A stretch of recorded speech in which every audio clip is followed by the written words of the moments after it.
আসসালামু আলাইকুম ভিউয়ার্স, সবাই কেমন আছেন?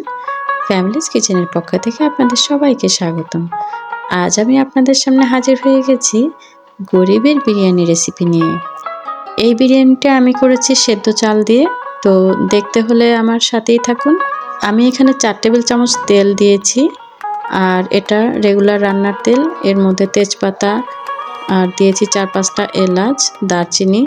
একটু গ্রান ছড়িয়ে যাওয়ার পর আমি দিয়ে দিব 1 কাপ পরিমাণ পেঁয়াজ কুচি। আজ আমি এই বিরিয়ানিটা কিন্তু সেদ্ধ চাল দিয়ে করছি, তাই আমি এটাকে গরিবের বিরিয়ানি বলছি। সেদ্ধ চালের বিরিয়ানিটা দেখতে হলে আমার সাথেই থাকুন ভিডিওর প্রথম থেকে শেষ পর্যন্ত। তবে একটা লাইক দিয়ে ভিডিওটা কন্টিনিউ করতে থাকুন। পেঁয়াজটা আমার হয়ে গেছে, শুধুমাত্র নরম করে নেব, এর থেকে বেশি ভাজবো না। বেশি ভাজা হয়ে যাচ্ছে তাই আমি সামান্য একটু পানি দিয়ে নিলাম। তো এখানে আমি বেশি পানি দেব না, শুধু সামান্য 1 চামচ পরিমাণ পানি দিয়েছি যাতে পুড়ে না যায় পেঁয়াজটা। আর এখানে 1 চা চামচ আদা বাটা আর 1 চা চামচ রসুন বাটা দিয়ে দিলাম। এরপর আমি হালকা ভেজে নেব এই আদা বাটাটা আর রসুন বাটাটা। আর এর মধ্যে আমি প্যাকেটের যে বিরিয়ানির মশলাটা থাকে ওটা কিন্তু আমি প্যাকেটটা খুলে ভিজিয়ে রেখেছিলাম। এর মধ্যে আমি এখন দিয়ে দিলাম স্বাদমতো লবণ আর একটু সামান্য লাল মরিচের গুঁড়ো, একটু কালার আসার জন্য। আর এই যে দেখতে পাচ্ছেন প্যাকেট মশলাটা, এই বিরিয়ানির বিশেষত্বটা এই প্যাকেট মশলাটা যদি আপনি কিছুক্ষণ ভিজিয়ে রাখেন তাহলে কিন্তু বিরিয়ানির টেস্টটা অনেক বেশি ভালো আসে। আজ আমি এই বিরিয়ানিটা করছি ব্রয়লার মুরগি দিয়ে। তো চিকেনটা আমি ভালো করে ধুয়ে পরিষ্কার করে তারপরে একটু লবণ মাখিয়ে আমি ভেজে নিয়েছিলাম। তো আমার ভিডিওটা অনেক আগের করা, আমার কিছু কিছু অংশ স্কিপ হয়ে গেছে। তো আমি এখন সে মাংসটাকে কষিয়ে নিচ্ছি। তো এখন আমি মাংসটাকে কষিয়ে নিলাম। পরিমাণ মতো সামান্য পানি দিয়ে মাংসটা ভালো করে কষিয়ে নিয়েছি। আর এর মধ্যে কিছু আলুও দিয়ে দিয়েছি, আপনারা চাইলে আলুটা স্কিপ করতে পারেন। তো আমার মাংসটা কুক হয়ে গেছে ভালো করে। এখন আমি 4 টেবিল চামচ তেল দিয়ে দিচ্ছি। আর এই তেলটা রেগুলার রান্নার তেল। আর মাংসটা কষিয়েছি সেই মাংসের উপরে যে তেলটা উঠেছে সেই তেলটাও আমি দিয়ে দিলাম এখানে।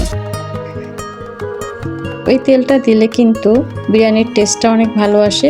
তো আমি এখানে, প্রিয় দর্শক, আমি এখানে সেদ্ধ চাল নিয়েছি 4 কাপ। আর এই চালটা আমি ভালো করে ধুয়ে পানি ঝরিয়ে নিয়েছিলাম। আর রাইস কুকারে আমি আগে থেকে পানি দিয়ে দিয়েছি। আমি যেহেতু সেদ্ধ চাল দিয়ে বিরিয়ানি করব তাই আমি এখানে 4 কাপ চালের জন্য 10 কাপ পানি দিয়েছি। 2 কাপ পানি আমি বাড়িয়ে দিলাম যেহেতু সেদ্ধ চাল ফুটতে একটু সময় লাগবে।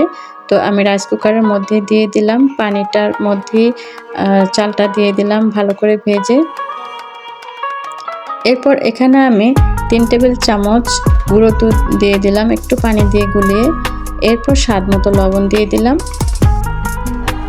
দিলাম কাঁচামরিচ। মরিচটা আমার ফ্রোজেন করা তাই কালারটা এমন দেখাচ্ছে, এতে কোনো প্রবলেম নেই।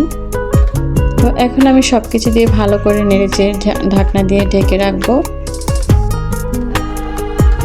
সেদ্ধ চালে বিরিয়ানি যদি আগে কখনো না করে থাকেন তাহলে কিন্তু আমার ভিডিওটি ফলো করে অবশ্যই কিন্তু এই সেদ্ধ চালে বিরিয়ানিটা একবার হলেও করে দেখবেন।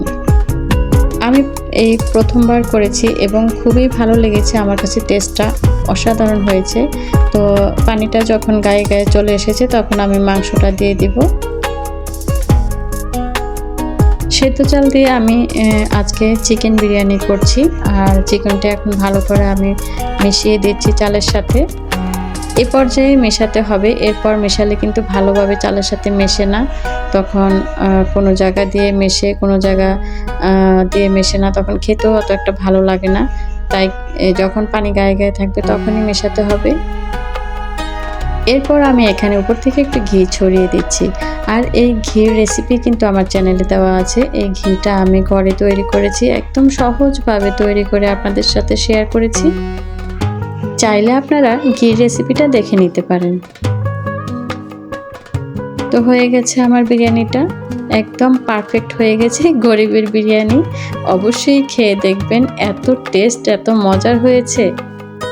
এই ধরনের সহজ সহজ রেসিপি পেতে চ্যানেলটিকে সাবস্ক্রাইব করে পাশে থাকবেন। আজকের মতো এ পর্যন্তই, কথা হবে পরবর্তী ভিডিওতে। সে পর্যন্ত সবাই ভালো থাকবেন, সুস্থ থাকবেন।